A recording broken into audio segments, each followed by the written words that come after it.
احلى ديسباسيتو، احلى ديسباسيتو.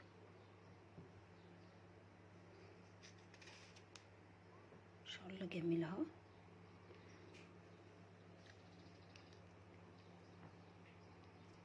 طعم روعه.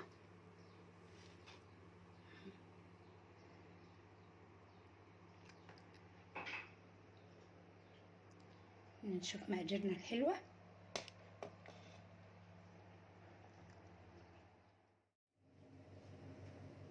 ازيكم يا بنات، عاملين ايه؟ اللهم صل وسلم على سيدنا محمد. وحشتونا، اخباركم ايه؟ انا من زمان خالص مصورتش معاكم اي حاجه عشان كنت تعبانه جدا، قعدت اسبوع نايمه في الفرشه الحمد لله يعني. بس يلا رضا. كان عندي فيديوهات قديمه كنت بنزل منها يعني اي حاجه جدا ويلا الحمد لله، والله المستعان. ودعواتكم وحبكم ليا ان شاء الله يشجعني ان انا اقوم واعمل كل حاجه باذن الله. المشاهدات عامه يعني قليله جدا، بس انا راضيه بقى وخلاص، هعمل ايه؟ مش مشكله. ربنا يسهل وتكبر بقى شويه بوجودكم طبعا وحسكم معانا. الناس مفكره ان انا خلاص جالي دولارات وان فاتحه قناه ان انا بقبض، والله العظيم ما بقبض ولا جالي حتى جنيه حتى ولا نص جنيه.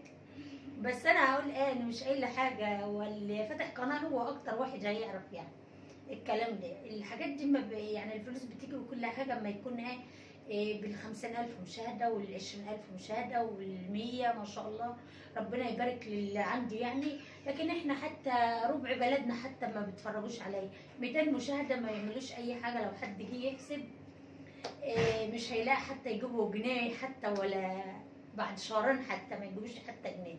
المهم هنعمل دلوقتي بقى معاكم يا حبايب قلبي الديسباسيتو.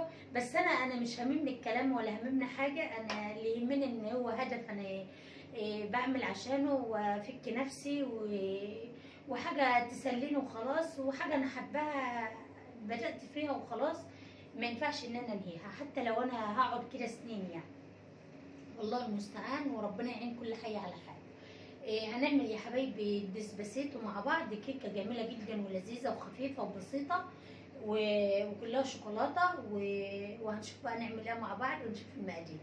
يلا لايك لايك لايك وحاجات جميله كده، ودعواتكم قبل اي حاجه كمان، وحبكم ليا احسن من اللايك كمان. يلا نبدا ونشوف مقاديرنا الحلوه معانا ايه، ويلا. وكل سنه وانتم طيبين حبايبي. بقى نبدأ بمقاديرنا الحلوة الأول، وكل سنة وانتم طيبين يا رب، ويجعل لنا وعليكم رمضان بخير وسلام وأمان واحنا بصحة يا رب. معانا 3 بيضات، بسم الله الرحمن الرحيم، بسم الله.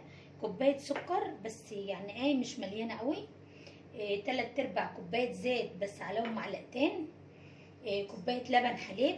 هناخد معلقة ملح صغننة أو نص معلقة صغيرة، بس معلقه يعني نص، يعني لو المعلقه الصغيره هنعملها كده، فانا بقوم عاملاها كده بتبقى يعتبر النص بتاعها. وهناخد برده معلقه بيكنج بودر ومعلقه بيكنج صودا مش ملانين برده، وكوبايتين دقيق وكوبايه ميه مغليه ونص كوبايه كاكاو خام وعليها معلقه كبيره. وهناخد باكل نسكافيه الحرق بتاعنا ده، يعني يعتبر نص معلقه. تمام. هنبدا بقى نشوف هنحط بقى المقادير السائله مع بعض كلها في العجان. انا قلت 3/4 كوبايه زيت وعليهم معلقتين، يعني ما تكونش الكوبايه مليانه قوي. ومعانا هنا كوبايه الحليب، ومعانا البيض بسم الله، ومعانا السكر نحطه في الحوض هنا كده، ومعانا ذره الملح اللي هي نص معلقه اهي، نص معلقه يا حبايبي اهي. تمام كده. خلاص بقى الميه السخنه هنسيبها للاخر عشان نشوف هنعمل فيها ايه. طبعا ميه مغليه، هنضربهم في بعض ونشوف بقى احنا هنرجع مع بعض نعمل ايه تاني. والدقيق انا نخلاه والكاكاو نخلاه. خلاص معانا بقى ضربناهم مع بعض اهو. معانا ان الميه كانت بردت شويه عما ضربت، رجعت غليتها تاني لان انا عايزاها مغليه جدا. وهنخل بقى الدقيق بتاعنا تاني على يعني انا نخلاه مره بس، هرجع نخله مع بعض ومع بعض كده التاني مع الكاكاو الخام. تمام كده.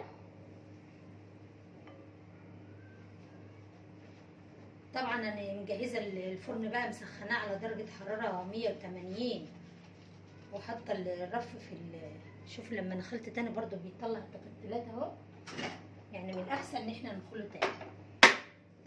فيا حبايبي بقى انا عامله الفرن مسخناه وحاطه، هنحطه على الرف الاوسط. بسم الله الرحمن الرحيم. نضيف مع بعض كده، لازم الكاكاو يتنخل اول دقيق علشان يبقى ايه في تجانس مع بعض كده. طبعا هنضيف بقى على طول كده معلقه البيكنج باودر، معلقه كبيره انا مكبراها اهو، يعني هي المعلقه صغيره بس انا ملياها قوي. وهاخد برده معلقه الصودا كده اهوت كبيره برده كده اهو علشان تفتح معانا الكيك. وهضيف الميه المغليه بس هضربهم من الاول ضربه كده. تمام. هنضيف بقى البوكن نسكافيه كده في الميه المغليه علشان يدوب طبعا، وهنضيف على طول وهي سخنه قوي كده مع الخليط بقى اللي احنا مقلبينه مع بعض اهو. يا رب تكونوا شايفينه كده كويس اهو. تمام كده. طبعا النسكافيه بيديلها طعم حلو يعني معانا. المهم ان هي تبقى قهوه سريعه الذوبان لو مفيش نسكافيه، لان انا ما عنديش قهوه سريعه الذوبان فعملت بالنسكافيه. تمام. هنضربها بقى كويس، وانا مجهزه القوالب اهو. والكاكاو الخام يبقى خام اسباني، انا عاملاه غامق شويه. هنضربها خلاص. خلصنا الخليط بتاعنا اهو. طبعا البيكنج صودا ده بيتحط ليه؟ علشان الكاكاو معانا بيبقى دايما ينشف في الكيك، بيبقى يعني دايما ان احنا نحطه علشان في اي حاجه بتحط فيها كاكاو علشان يخفف معاك الكيك بتاعك. معانا بقى طبعا القوالب بتاعت الاسباسيتو اللي هي دي، في منها عريض شويه ومنها كبير شويه، وممكن تحط في اللي هي زي الالومنيوم، وممكن تحطيها زي تورتايه، وممكن تحطيها في صينيه الومنيوم اللي انت عايزاه الموجود عندك يعني. وطبعا هنحط فيها على طول كده من غير ما ندهنها ولا اي حاجه، بس مش هنملاها قوي علشان ايه هتترفع معانا شويه في ولسه طبعا هنزوقها وكده. تمام كده يعني نصها كده. انا يا حبايبي والله التعب اللي عندي يعني يا رب يكفي شر اي حد. عندي اللي هي البابروميالجيا دي، التهاب عضلي ليفي، بيعطلني بس ربنا يقويني يا رب ويكفي اي حد شره. باخد ادويته والحمد لله بقف على رجلي، بحمد ربنا بس ان انا همشي واقف على رجلي واقف في مطبخي لاولادي طلباتهم، وعندي ابقى عندي حسن ظنكم ان انا اعمل لكم اللي انتوا عايزينه لو انتوا بتستفادوا مني يعني وحابين وصفاتي. وربنا يعيني يا رب واعمل. ولما اقبض والله لعامله ليله لله واول ناس هقول لكم انتوا على اليوتيوب بقولها علني ان انا اقبض ان شاء الله بعد 2 3 كده اضحكوا. شايفين انا هكمل بقى بدل ما احط في صينيه كله هحط بقى في القلب اللي زي ده كمان، بس طبعا هنحطه في صينيه علشان انا هجيب صينيه كبيره علشان اي حبايبي ما نحطش الورقه على البتاع تقوم ولع شايفين انا هخبط عليها كده واخلص القوالب كلها وارجع لكم تاني عشان نشوف هنعمل الكريمه بتاعتنا ازاي. شايفين انتوا ما انتوش شايفيني اهو. وتصدقوا بالله ومالكوا عليا يمين انا عامله القناه دي بقول بس جايز استنفع من اليوتيوب بحق الكشف بس بتاع الدكتور يعني كل اللي بات ربنا اللي عالم بيه. احنا مستورين الحمد لله ومبسوطين وهنا الهنا علينا، بس احنا بنقول حاجه ايه تسلينا وحاجه بس حق الكشف بس ان شاء الله بعد 2 3 كده يكون الدكاتره هبطت اكتر ما هم هبطوا. اي اخر واحده شايفينها هتعمل معانا بقى القالب ده، يعني عامل معانا اهو كام؟ ادي 2 3 4 5 6. هي ما بتغيبش في الفرن يعني مش هتاخد وقت زي التورته وكده. انا هعمل لكم النهارده بقى احلى صوص كريمه هنحطه عليه. مش هنعمل كريم شانتيه ولا حاجات من دي، عشان تحسوا بقى بالمزاج بتاعها وبطعمها لو هتعملوها يعني ورايا، وتحسوا بقى بالغزاره بقى بتاعت حلاوه الطعم باذن الله. تمام، 10 دقايق وهنطلعها يا حبايبي نختبرها يعني ونشوف. معانا بقى الحشوه بتاعتنا الجميله. معانا هنا كوبايتين لبن حطاهم يغلوا، هنحط عليهم شوكولاته هقول لكم ازاي اهو. ومعانا علبه لبن حليب مكثف اهي، هنضيفها كده اهوت في الحله على البارد، مش هنولع البوتاجاز، هنضيفها كلها.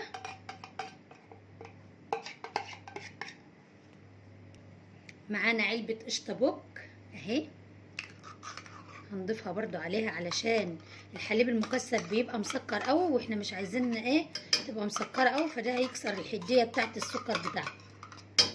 تمام، هنقلب كويس كده اهو على البارد قوي كده اهو، عشان هنضيف عليها الكاكاو الخام وبعدين نشوف هنعمل ايه.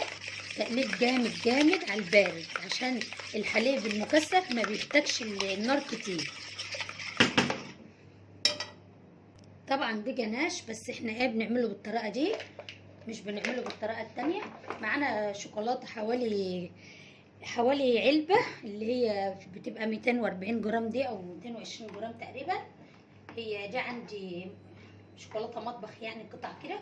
هنقلبها في الحليب كده زي الجناش لحد ما تسيح معانا، وهنقلب الكاكاو الخام برضو عليه بس ما يغلي شويه ويفك مع بعضه اهو يا حبايبي. هنقلب الكاكاو، طبعا النخلاه ربع كوبايه اهي، الكوبايه دي صغيره عشان كده بقول ربع كوبايه.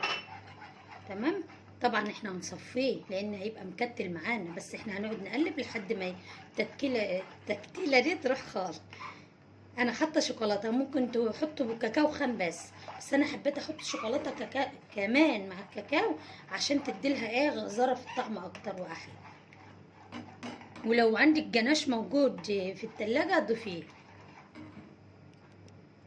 شايفين طلع معانا اهو، احنا شغالين اهو، ناشفه خالص وجميله، ما خدتش 10 دقايق في الفرن اهي يا حبايبي. شايفين جميله خالص ازاي، وما شققتش معانا ولا اي حاجه اهي، عشان هي ناجحه يعني وعلت معانا وزي الفل اهي. ايديا اتلسعت. هنضيف بقى هنا كده، هنضيف بقى الجناش بتاعنا اول ما ده احنا حطينا عليه النار اهو. هنضيف بقى الجناش بتاعنا ونسيبه يغلي مع بعض. طبعا هنصفيه زي ما احنا قلنا اهو، علشان اي تكتلات فيه تروح.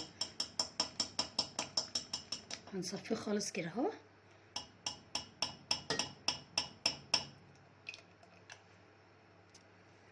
نقلب بقى مع بعض كويس كده. خلاص صفناه عشان كان متكتل،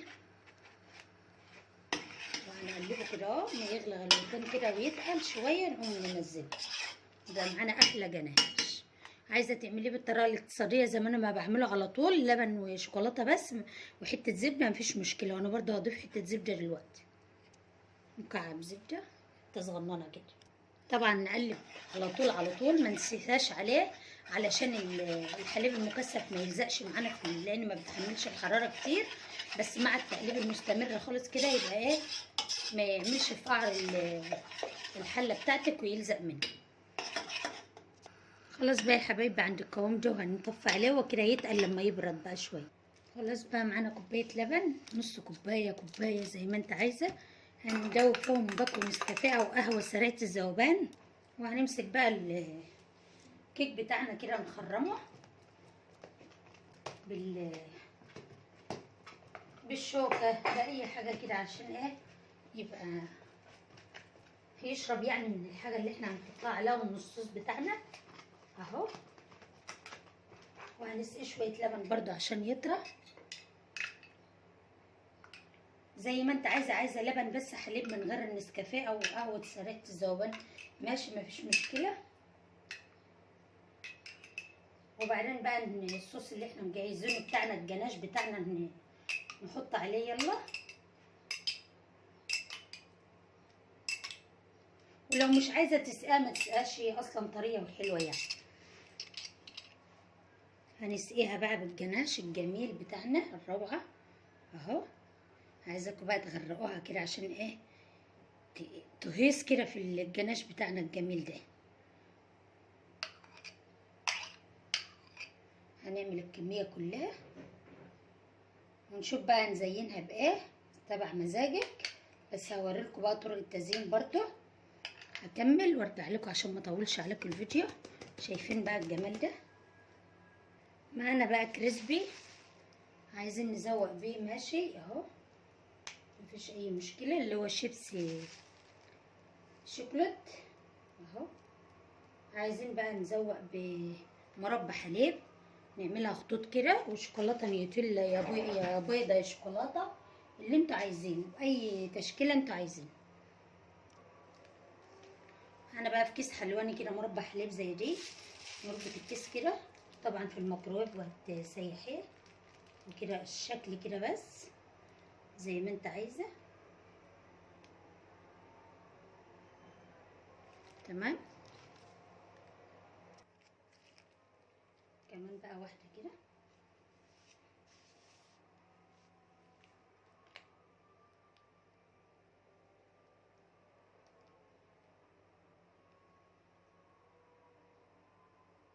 التزيين دي بقى براحتك انتي على ذوقك يعني. بقى كمان واحده بالنيوتيلا البيضه برضه حطها في الميكرويف عشان تسيح معاكي. شايفين بقى بتعمل خطوط.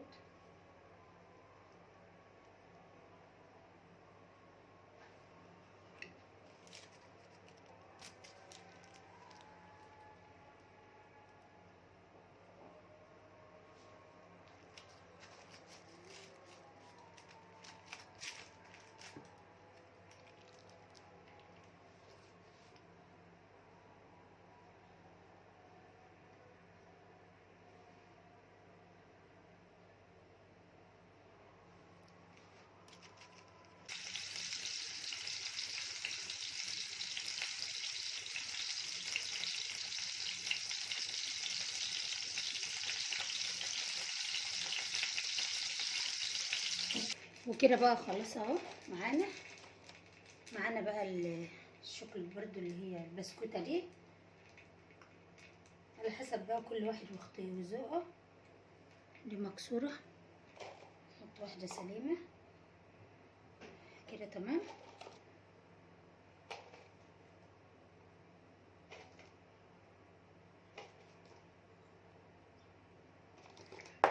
ومعانا هنا برضو اللي هي الجيلي كولا اللي هي بالفراولة دي وبالتوت، وفي فرماسيه وفي الشوكولات، حاجات كتير، بس ايه احنا مش عايزين يعني نزوق فيها أوي.